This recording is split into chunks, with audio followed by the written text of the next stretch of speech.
요한복음 1장. 태초에 말씀이 계셨습니다. 그 말씀은 하나님과 함께 계셨고 그 말씀은 하나님이셨습니다. 그분은 태초에 하나님과 함께 계셨습니다. 모든 것이 그분을 통해 지음받았으며 그분 없이 된 것은 아무것도 없었습니다. 그분 안에는 생명이 있었습니다. 그 생명은 사람들의 빛이었습니다. 그 빛이 어둠 속에서 비추고 있지만 어둠은 그 빛을 깨닫지 못했습니다. 하나님께서 보내신 사람이 있었습니다. 그 이름은 요한이었습니다. 요한은 그 빛에 관해 증거하러 온 증인이었는데 이는 그를 통해 모든 사람이 믿게 하려는 것이었습니다. 요한 자신은 그 빛이 아니었습니다. 그는 다만 그 빛에 대해 증거하기 위해 온 것입니다. 참 빛이 있었습니다. 그 빛이 세상에 와서 모든 사람을 비추었습니다. 그분이 세상에 계셨고 그분이 세상을 지으셨지만 세상은 그분을 알아보지 못했습니다. 그분이 자기 땅에 오셨지만 그분의 백성들이 그분을 받아들이지 않았습니다. 그러나 그분을 영접한 사람들, 곧 그분의 이름을 믿는 사람들에게는 하나님의 자녀가 될 권세를 주셨습니다. 이 사람들이 하나님의 자녀로 태어난 것은 혈통이나 육정이나 사람의 뜻으로 된 것이 아니라 하나님의 뜻으로 된 것입니다. 그 말씀이 육신이 돼 우리 가운데 계셨기에 우리는 그분의 영광을 보았습니다. 그것은 은혜와 진리가 충만한 아버지의 독생자의 영광이었습니다. 요한은 그분에 대해 증거해 외쳤습니다. 내가 전에 내 뒤에 오시는 그분이 나보다 앞선 것은 나보다 먼저 계셨기 때문이다 라고 말했는데 그분이 바로 이분이시다. 그분의 충만함으로부터 우리 모두는 분에 넘치는 은혜를 받았습니다. 율법은 모세를 통해 주셨지만 은혜와 진리는 예수 그리스도를 통해 왔습니다. 지금까지 아무도 하나님을 본 사람이 없었습니다. 그러나 아버지 품에 계시는 독생자께서 하나님을 알려주셨습니다.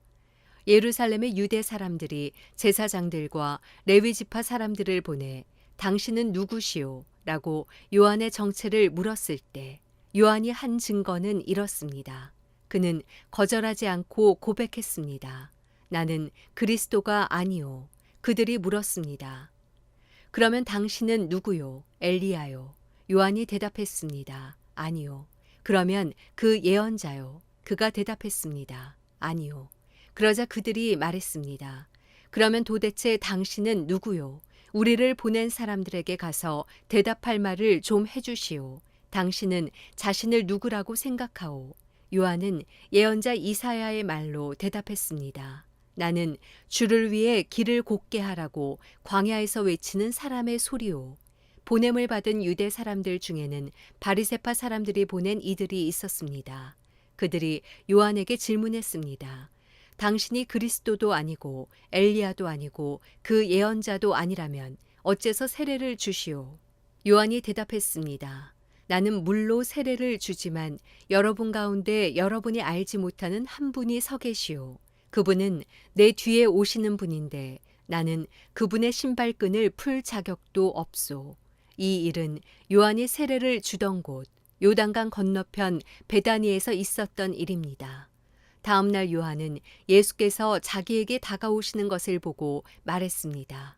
보시오, 세상 죄를 지고 가시는 하나님의 어린 양이십니다.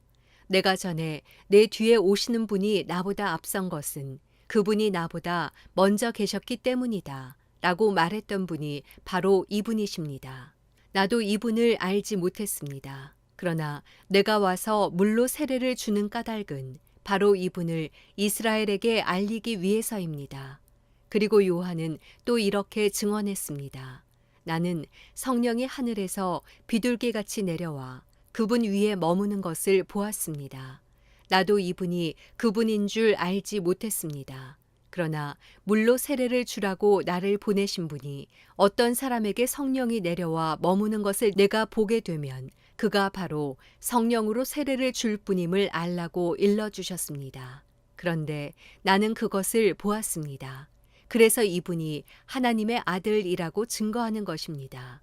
다음 날 요한은 자기 두 제자와 함께 다시 그곳에 서 있다가 예수께서 지나가시는 것을 보고 말했습니다. 보라, 하나님의 어린 양이시다.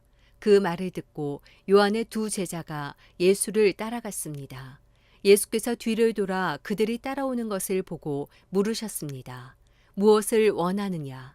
그들이 말했습니다. 랍비여, 어디에 머물고 계십니까? 랍비는 선생이라는 뜻입니다. 예수께서 대답하셨습니다. 와서 보라. 그래서 두 제자는 가서 그분이 계시는 곳을 보고 그날 그분과 함께 지냈습니다. 때는 오후 4시쯤이었습니다.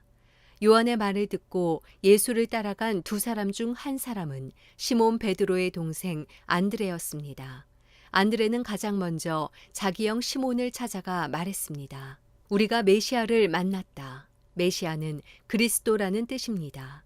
그리고 그는 시몬을 예수께 데려왔습니다. 예수께서 시몬을 보고 말씀하셨습니다. 너는 요한의 아들 시몬이구나. 이제 너는 게바라고 불릴 것이다. 게바는 베드로라는 뜻입니다. 다음 날 예수께서 갈릴리로 떠나시려다 빌립을 만나 말씀하셨습니다. 나를 따라라. 빌립도 역시 안드레와 베드로처럼 벳세다 마을 출신이었습니다. 빌립은 나다나엘을 찾아가 말했습니다. 모세가 율법에 기록했고 예언자들도 기록했던 그분을 우리가 만났소. 그분은 요셉의 아들 나사렛 예수시오. 나다나엘이 물었습니다. 나사렛에서 무슨 선한 것이 나오겠는가? 빌립이 말했습니다. 와서 보시오. 예수께서 나다나엘이 다가오는 것을 보시고 그에 관해 말씀하셨습니다. 여기 참 이스라엘 사람이 있다. 이 사람에게는 거짓된 것이 없다. 나다나엘이 물었습니다. 어떻게 저를 아십니까? 예수께서 대답하셨습니다.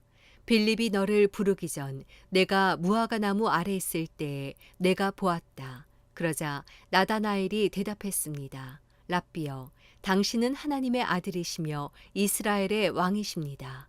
예수께서 그에게 말씀하셨습니다. 내가 무화과 나무 아래 있던 너를 보았다고 해서 믿느냐? 이제 그보다 더 큰 일도 보게 될 것이다. 그리고 예수께서 덧붙여 말씀하셨습니다. 내가 진실로 진실로 너희에게 말한다. 너희는 하늘이 열리고 하나님의 천사들이 인자 위에서 오르락내리락 하는 것을 보게 될 것이다. 요한복음 2장. 3일째 되던 날 갈릴리 가나에서 결혼식이 있었습니다. 예수의 어머니도 그곳에 계셨고 예수와 제자들도 그 결혼식에 초대받았습니다. 그런데 포도주가 다 떨어지자 예수의 어머니는 예수께 와서 포도주가 다 떨어졌구나 라고 말해 주었습니다. 예수께서 대답하셨습니다. 어머니, 그것이 나와 당신에게 무슨 관계가 있다고 그러십니까? 아직 내 때가 이르지 않았습니다. 그러나 예수의 어머니는 하인들에게 말했습니다. 무엇이든 그가 시키는 대로 하라.